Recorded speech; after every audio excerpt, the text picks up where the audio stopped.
Okay, Pilipinas, kape tayo. Magandang araw po sa inyo, sa mga nakikinig po sa atin. Nabalitaan nyo na ba? Meron daw pong fellowship, ayan yung term nila fellowship si Pangulong Bongbong Marcos kasama po yung mga miyembro ng House of Representatives. Nako, dyan sa Malacanang yan ka-coffee. Yung mga DDS tuloy, kinakabahan na. Kasi daw, baka tuluyan na raw po. Makonbinsin na ng mga mambabatas itong si Pangulong Bongbong Marcos na suportahan na itong impeachment complaint. Kasi kung inyong matatandaan, pinipigil ni PBBM Ayaw niya na ma-impeach si Sara Duterte na hindi naman importante. Di ba? Natatandaan niyo yan? Sinabi ni ni PBBM yan Huwag niyo nang pag-aksayan ng oras yan si Sara kasi hindi naman importante yan Pero ngayon, meron daw pong fellowship. Nagkita-kita ka-coffee ang presidente at ang mga mambabatas mula sa House of Representatives dyan sa Malacanang at kabado ang mga DDS dyan. Ayan bagong-bago ka-coffee mainit-init pa. Marcos meets House members in Palace for a scheduled fellowship. Ngayon lang po yan, December 4. Alas 7 po ng gabi, nasa balita po yan ng GMA News. Anong mangyayari dyan sa fellowship? Pero sabi ng PCO ng Presidential Communications Office, luma na daw yan, na-schedule na raw yan. Hindi yan dahil naisipan lang na, tara mag-fellowship tayo ngayon. Pero syempre yung tao isipin, bakit nagkita-kita yan dyan sa Malacanang? Kaya yung mga DDS kabado. Anong gagawin na lang nila para mapigilan itong impeachment complaint ni Sara Duterte dahil meron na pong second complaint. Mamaya, pag-discuss natin yan. Ikalawang grupo, nag-file ng impeachment complaint. At mandato ng House of Representatives yan, na-aksyonan yan. Hindi pwedeng tulugan na lang nila yan. Huwag nilang pansinin yung complaint na yan. Kailangan nilang aksyonan yan. Sige, isa-isahin natin yan. Marami tayong oras ngayon. The Presidential Communications Office on Wednesday, ngayong araw po yan, said President Ferdinand Bongbong Marcos Jr. met with some House lawmakers in Malacanang. Sino-sino yung mga mambabatas na yan mula sa HOR? Definitely, hindi pwedeng mawala sa equation itong si House Speaker Martin Romualdez ng Jajaan yan. Yung iba, hindi natin kilala. Sino? Hindi naman pinangalanan isa-isa kung sino yung nagpunta dyan sa Malacanang. May mga ideya tayo kung sino, pero hindi natin alam. Hindi naman kinumpirma yan, pinangalanan ng Presidential Communications Office kung sino-sino yung pumunta dyan. The gathering is meant to be a fellowship between the Office of the President and the members of the House of Representatives, which was already scheduled some time ago, sabi po ng PCO. Matagal na raw pong na-schedule yan, kaya huwag kayo masyadong kabado dyan ka-coffee. Matagal na pong na-schedule yung fellowship na yan, kasi iniisip nila, biglaan yan ano kayang pag-uusapan? Si Sara Duterte ba ang pag-uusapan yan? Huwag kayo mag-alala, ito lang po ay isang fellowship. Kumbaga, friendly gathering. Hindi matanggap ng mga DDS yung friendly gathering niyan. Walang ganyan-ganyan. Ang iniisip nila, pagpaplanuhan si Sara. Ay, paano kung ganyan? Paano kung ganyan na nga? Kukumbinsihin pala ng mga mambabatas si PBBM na suportahan na sila dito sa impeachment complaint na yan. Dahil wala naman magagawa si PBBM din dyan hindi niya naman hawak yung House of Representatives. Pwede siya mag-suggest, pero yung decision dyan, sa HOR pa rin yan. And kapag hindi umaksyon ng HOR dyan, hindi niya aksyonan yan, tulugan na lang yan, mananagot siya sa taong bayan. Kasi meron siyang mandato mandated siya na tingnan ang kahit na anumang impeachment complaint na inihain sa kanilang tanggapan. Kung tutulugan ng HOR yan, singilin sila dyan. Di ba? Ang tao magdedemand sa kanila, anong ginawa niyo? Bakit tinulugan niyo yung impeachment complaint na yan? Dahil sabi ni PBBM, huwag nang pansinin. Hindi naman pwede yan. Yung mga DDS, hindi. Sabi ng mga DDS, sabi ni Harry Roque, hindi, si Marcos nag-utos ng impeachment. Yan lang sinasabi nila. May basbas ng Malacanang yan. May basbas ni PBBM yan. Bakit nagkakaroon ng impeachment? Sabi nila. Ko sa inyo. The event is for close-in coverage only. Sabi ng PCO. So, yun lang. Bawal ang media. Yan ay close-in lang, ka-coffee. Wala tayong ideya kung ano na pag-usapan dyan. Nakalam lang natin, fellowship yan. Friendship gathering lang yan. No other detail has been provided yet by the PCO. The said gathering happened in the midst of impeachment complaints being filed against Vice President Sara Duterte. Marcos earlier said he would not support any impeachment complaint against Duterte. Oh, DDS, narinig niyo yan? Si PBBM mismo nagsabi, hindi namin susuportahan yung impeachment na yan. Pero kayo, hala, si PBBM may kasalanan yan. Hala, may basbas ni PBBM yung impeachment na yan. Yan lagi sinasabi ninyo dyan. Sige. Ano kayo ngayon? Weak leader ha? Weak leader ha? Naiisahan na kayo ng weak leader ha? Sabi niyo weak. Bakit naiisahan kayo ngayon? Kasi, ang definisyon nyo ng weak, tahimik. Hindi yun eh. At ang definisyon nyo ng strong, maingay. Kayo tong maingay, tingin nyo, strong na kayo. Si PBBM, hindi pumapatol sa mga issue, tahimik lang, kaya tingin nyo, weak. Ayan, baguhin yung definisyon nyo na. Balita ng Philstar, ka-coffee. Ito, stress na naman mga DDS dito. VP Sara Duterte faces second impeachment complaint. Pangalawa. Hindi isa, kundi pangalawa na po ito na isinampang impeachment complaint laban dito kay Sara. May pangatlo pa raw. A few days after the first, a second impeachment complaint was filed against Vice President Sara Duterte on Wednesday, December 4. Nako, ang dami na. Iko-consolidate na lang naman yan pagsasama-samahin naman yan However, the second complaint only cited betrayal of public trust as the ground for impeachment, in contrast to the first complaint, which included graft and corruption, bribery, and other high crimes. So mas mabigat yung una. Sa madaling sabi, mukhang mas pinag-aralan yung unang isinampang impeachment complaint dyan. Marami-raming argumento, marami-raming kaso ang sinasite na violation ni Sara Duterte doon sa first impeachment complaint.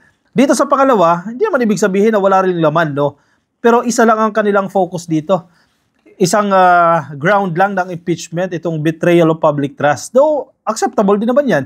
Hindi naman sinasabi doon sa articles ng impeachment o sa polisiya natin sa ating konstitusyon na dapat ma-meet mo lahat ng requirements na yan para makapag-file ka ng impeachment complaint. Kahit isa lang naman doon Walang mali doon sa second complaint na isinampa, betrayal of public trust. Similar grounds were referenced in the second complaint filed by over 70 complainants from various civil society groups including the marginalized, labor, peasant, environmental, student, and rights organizations. Oh, asa si PBBM dyan? Sabi niyo si PBBM may kagagawan dyan. Yung mga complaint na yan. Kape. Asa si PBBM dyan? O, isa-isahin ulit natin ha. Ang mga nagsampa po ng kaso ay mula sa civil society groups, gaya ng mga marginalized, labor, peasant, environmental, student, and rights organizations. Ando ba si PBBM sa eksena? Sabi kasi ni Harry Roque, hindi, si Marcos yan, may kagagawan. May mas-mas ng Malacanang yan. Saan nga doon? Lawmakers from the Bakabayan Bloc endorsed the impeachment complaint, which is expected ka-coffee. Expected naman natin yan Una si Sardenya, no? In-sponsoran. Kailangan kasi may mag-sponsor dyan Kasi yung impeachment complaint, pwedeng ma-file yan ng grupo ng mga, kahit hindi ka mambabatas, no? Grupo ng mga individual, pwedeng i-file nila yan. Basta merong mag-i-endorso na miyembro ng House. Ito pong second impeachment complaint, in-endorso po ng Bakabayan Bloc, which was sworn in before House Secretary General Reginald Velasco. The endorsing lawmakers were Representative Raul Manuel ng Kabataan Party List, si Representative Arlene Brosas ng Gabriela Women's Party, at si Franz Castro ng ACT Teachers Party List. Itong Makabayan Bloc na to, best friends ni Sara yan. Tatandaan ninyo? Inaaway nga rin natin itong mga mga mambabatas na ito, mga miyembro ng Makabayan Bloc, kung inyong natatandaan Matindi kasi bumira kay PBBM yan noon Buti nga ngayon, naglalaylo na ka-coffee In fairness dito sa Makabayan Bloc May character development Hindi na binibira-bira dito si PBBM Noon, panay bira yan kay PBBM Kaya nabibira din natin yan Ngayon, nakakaganti itong Makabayan Bloc kay Sara Duterte kasi best friends niya yan Best friends ni Duterte yan ng mga Duterte, itong Makabayan Bloc. O, biniweltohan kayo ngayon. Ang masaklap ngayon, itong buwelta ng Makabayan Bloc, nakakakuha ng suporta just sa House of Representatives. Abayari kayo dyan. Former Bayan Muna Representative Teddy Casino said in a statement that the reason for citing betrayal of public trust stems from the alleged abuse, misuse, and wastage of 612 million pesos in confidential and intelligence funds from Duterte's offices, yung Department of Education at ang Office of the Vice President. Ang dami ah. Diyan naman nag-uugat lahat yan, ka-coffee. Yan naman ang pinaghuhugutan yan eh. Wala nang iba. Yung pagwawaldas niya sa confidential funds, matibay yung grounds nila dyan eh. Matibay yung mga argumento, matibay yung mga findings ng Quad Committee dyan. Sa kanilang investigasyon, actually hindi Quad pala, itong investigasyon ni Representative Joel Chua ng Blue Ribbon Committee dyan sa House of Representatives, nako, yung results lang ng COA, ng Commission on Audit, yung kanilang findings lang eh. Matibay-tibay na yan eh, na tinukoy nila na illegal yung paggastos ng opisina ni Sara Duterte. O ano pa yan, yung acknowledgement receipts na yan, ng mga dinoktor lang, yung mga nakatanggap nitong confidential funds. Ang PSA nagsalita. Ang sabi ng PSA, hindi nag-exist ng tao na yan. Si Mary Grace Piatos, walang birth certificate, walang certificate of marriage, walang death certificate. Ano yan? Bogus na tao? May tao pa bang ganyan? Kahit yung mga nasa bundok may birth certificate eh. Ito pa. Yari kayo dyan. Mukhang may matatanggal sa pwesto. Noon, hindi sila takot na ma-impeach eh. Sinasabi nila, o sige, impeach nyo. Hayaan nyo. Wala daw pakialam si Sara Duterte sa kanyang pwesto. Ngayon, biglang natatakot sila ngayon. Bigla silang kinakabahan ngayon na ma-impeach kasi once na ma-impeach si Sara, hindi na siya makakatakbo bilang presidente sa 2028. Iyon ang pangarap nila eh. Kahit ayaw pa man ni Sara, yung mga DDS nakadepende sa kanya. Hinihikaya talaga siya, kailangan mong tumakbo, ma'am.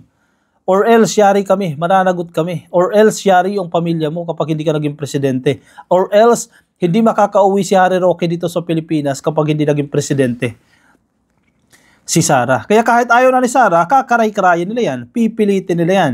Patatakbuhin at patatakbuhin nila yan. Ano kayo ngayon? Weak leader, ha? Sige. May isog rally pa more. Tingnan mo nangyayari sa inyo dyan. Tuloy si Sara, binabansagan na iyakin. May nakita ako ka-coffee na video kanina eh. Napapahiya lang itong mga DDS eh. Kakabira nila, kinarma. Bumalik agad sa kanila yung karma. Ayaw nyo kasing tantanan si PBBM eh. O ngayon, umiyak kayo ngayon. Teka ha. May nakita akong video. Social media yesterday saying nakakatawa lang itong video na to. Text message circulating on social media yesterday saying that Vice President Sara Duterte, larger scheme of things is an important, so don't file an impeachment complaint. Sabi galing daw po sa inyo yun. Can you confirm that, sir? Was there an effort on your part to stop the filing of impeachment? Well, it was actually private communication, but naligta, yes. Because that's really my opinion. This is not important.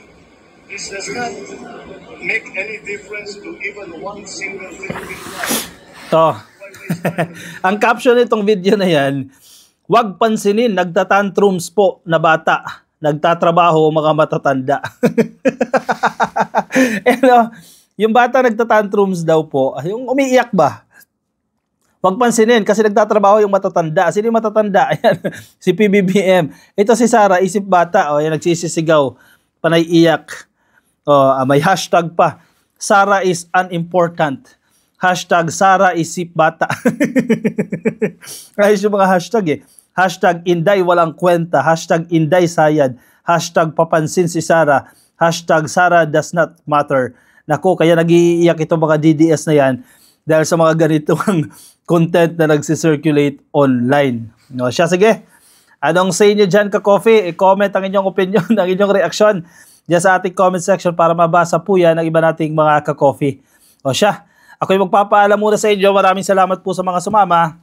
Ingat po kayo, nasaan man po kayong panig ng daigdig at agkape tayong ka-coffee. Good night everyone.